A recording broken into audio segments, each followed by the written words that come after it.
ಮಾದೂರು ತಾಲೂಕು ಭಾರತೀನಗರದ ಸ್ನೇಹ ವಿದ್ಯಾಸಂಸ್ಥೆಯಲ್ಲಿ ರಾಷ್ಟ್ರೀಯ ವಿಜ್ಞಾನ ದಿನಾಚರಣೆ ಅಂಗವಾಗಿ ಆಯೋಜಿಸಿದ ವಿಜ್ಞಾನ ವಸ್ತು ಪ್ರದರ್ಶನ ಕಾರ್ಯಕ್ರಮವನ್ನು ಭಾರತೀನಗರ ಸರ್ಕಾರಿ ಪ್ರೌಢಶಾಲೆ ಶಿಕ್ಷಕರಾದ ಶಶಿಧರ್ ಅವರು ಉದ್ಘಾಟಿಸಿದರು.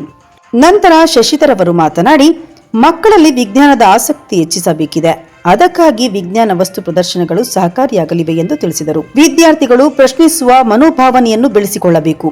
ಪ್ರಕೃತಿಯನ್ನು ನಾವು ಸೂಕ್ಷ್ಮವಾಗಿ ಗಮನಿಸಿದಾಗ ಸಾಕಷ್ಟು ಸಮಸ್ಯೆಗಳಿಗೆ ಪರಿಹಾರವನ್ನು ಕಂಡುಕೊಳ್ಳಬಹುದು.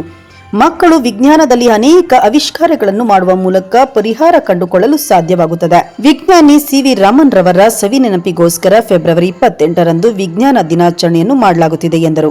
ಇನ್ನು ಶಾಲೆಯ ಸಂಸ್ಥಾಪಕ ಡಿ. ದಾಸೇಗೌಡ ಅವರು ಕಾರ್ಯಕ್ರಮದ ಅಧ್ಯಕ್ಷತೆ ವಹಿಸಿ ಮಾತನಾಡಿ, ವಿಜ್ಞಾನಿ ಸಿ.ವಿ. ರಾಮನ್ ರವರ ಪ್ರಯೋಗಗಳನ್ನು ನಾವೆಲ್ಲರೂ ಬಳಕೆ ಮಾಡುತ್ತಿರುವುದರಿಂದ ಜಗತ್ತಿನಲ್ಲಿ ವಿಜ್ಞಾನ ಅತಿವೇಗವಾಗಿ ಸಾಗುತ್ತಿದೆ. ಈ ದಿನದಂದು ವಿಜ್ಞಾನಕ್ಕೆ ಸಂಬಂಧಿಸಿದ ಹಲವು ಚಟುವಟಿಕೆಗಳನ್ನು ನಡೆಸಿ ಎಲ್ಲರಲ್ಲೂ ವೈಜ್ಞಾನಿಕ ಮನೋಭಾವನೆ ಮೂಡಿಸುವುದು ಮುಖ್ಯ ಉದ್ದೇಶವಾಗಿದೆ ಎಂದರು. ನಮ್ಮ ದೇಶದಲ್ಲಿ ಮತ್ತು ಸಮಾಜದಲ್ಲಿ ಮೌಢ್ಯ ಹಾಗೂ ಮೂಢನಂಬಿಕೆಗಳ ಆಚರಣೆ ಹೆಚ್ಚಾಗಿ ನಡೆಯುತ್ತಿದೆ. ಸಮಾಜ ಮೌಢ್ಯ ಮತ್ತು ಮೂಢನಂಬಿಕೆಗಳನ್ನು ತೊಲಗಿಸಿ ವೈಚಾರಿಕತೆಯ ಬಗೆಹರಿವು ಮೂಡಿಸುವುದು ಅಗತ್ಯವಾಗಿದೆ ಎಂದರು. ಈ ಕಾರ್ಯಕ್ರಮದಲ್ಲಿ ವಿವಿಧ ಪ್ರಭೇದಗಳ ಮಾದರಿ, ಸೌರವ್ಯೂಹದ ರಾತ್ರಿ ಹಗಲು ಗ್ರಹಣ, ಋತುಮಾನದ ವಿಶೇಷ ಮಾದರಿಗಳು, ರಾಕೆಟ್ ಮಾದರಿ ಇನ್ನಿತರ ಮೂಲ ವಿಜ್ಞಾನದ ಉಪಕರಣಗಳು ವಿದ್ಯಾರ್ಥಿಗಳಿಂದ ಪ್ರದರ್ಶಿತಗೊಂಡವು. ವೇದಿಕೆಯಲ್ಲಿ ಶಾಲೆಯ ಅಧ್ಯಕ್ಷೆ ಶಶಿಕಲಾ ದಾಸೇಗೌಡ, ಮುಖ್ಯ ಶಿಕ್ಷಕ ರವಿಶಂಕರ್, ಶಿಕ್ಷಕಿಯರಾದ ಉಷಾ, ಸ್ವರೂಪ, ಮಾಲಾ, ರಶ್ಮಿ, ಸವಿತಾ, ತೇಜಸ್ವಿನಿ, ಸಹನಾ, ರಂಜಿತಾ, ಮಮತಾ ಸೇರಿದಂತೆ ಹಲವರಿದ್ದರು.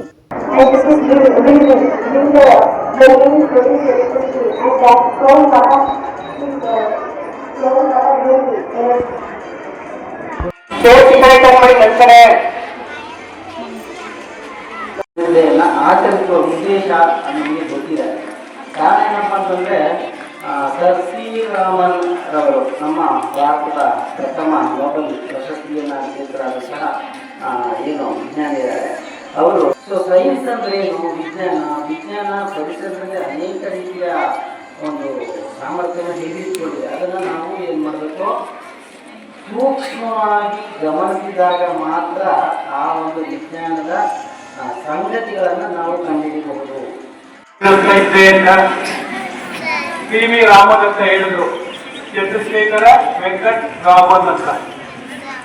ಅವರು 1928ರಲ್ಲಿ ಒಂದು ಅದ್ಭುತವಾದಂಥ ಕಾರ್ಯವನ್ನ ಸಾಧನೆ ಮಾಡಿದ್ರು.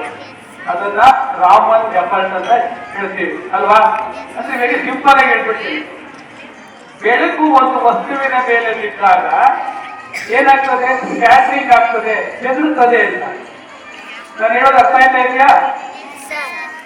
ಬೆಳಕು ಯಾವುದೇ ವಸ್ತುವಿನ ಮೇಲೆ ಬಿದ್ದಾಗ ಅದು ಚೆದರುತ್ತದೆ ಅಥವಾ ಸ್ಕ್ಯಾಟ್ರಿಂಗ್ ಆಗ್ತದೆ. ಮತ್ತೆ ಅಟ್ ದ ಸೇಮ್ ಟೈಮ್ ಅದು ವೇವ್ಸ್ ಆಗಿ ಫಾರ್ಮ್ ಆಗ್ತದೆ. ವೇವ್ಸ್ ಅಂದ್ರೆ ತರಂಗ ರೀತಿಯಲ್ಲಿ ಪ್ರಾರಂಭವಾಗ್ತದೆ. ಮತ್ತೆ ಲೈಟ್ ಆಗಿ ಕಲರು ಕೂಡ ಚೇಂಜ್ ಆಗ್ತದೆ. ಇದನ್ನ ನಾವು ಸಿ.ವಿ. ರಾಮನ್ ಎಫರ್ಟ್ ಅಂತ ಕರಿತೀವಿ. Our sunlight perfectly. It is help our generation to save our water. Advanced water management is our best way to conserve water.